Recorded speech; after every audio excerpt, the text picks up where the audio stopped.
પાટણના સમીના દાઉદપુર ગામે 300 વર્ષથી વધુ એક અનોખી પરંપરા આજે પણ જળવાઈ રહી છે। ભાદરવા સુદ નોમના દિવસે વેજવાસ માતાજીની પૂજા અર્ચના કરી ગ્રામજનો ભેગા મળી એક જ જગ્યાએ રસોઈ બનાવીને જમે છે। ગામમાં દિવસે ઘરોમાં સાફ સફાઈ કરવામાં આવે છે। પ્રસાદ તરીકે લાપસી બનાવવામાં આવે છે। એક જ થાળીમાં ઘી વહેંચાતું હોવાથી એકતા અને સમરસતાનો સંદેશ ફેલાય છે। વેજવાસ માતાની આ ઉજવણી દાઉદપુર ગામની એકતા અને સામૂહિક શક્તિનું ઉત્તમ પ્રતીક બની રહી છે। અને એ મા વેજવાસના નામે દાઉદપુર ગામ ખૂબ જ માનતાઓ કરે છે।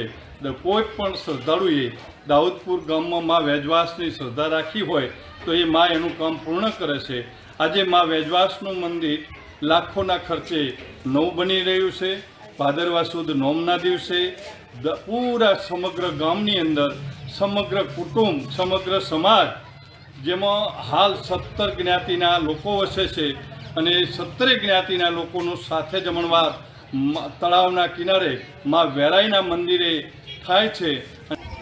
331 વર્ષથી આ માતાજીની ઉજાણી ભરાય છે અને પરંપરા એક જ ધારી લાપસી ઘી દૂધ અને હર કોઈ આવે એના માટે જમણવાર ચાલુ 24 કલાક એમ 2 ટાઈમ જમવાનું આયોજન ચાલુ રહે છે અને મા ભગવતી સદાયના માટે બધાને સુખ શાંતિ આપે, દર્શન કરવા આવે, એમને મોજ કરાવે અને આનંદ કરાવે।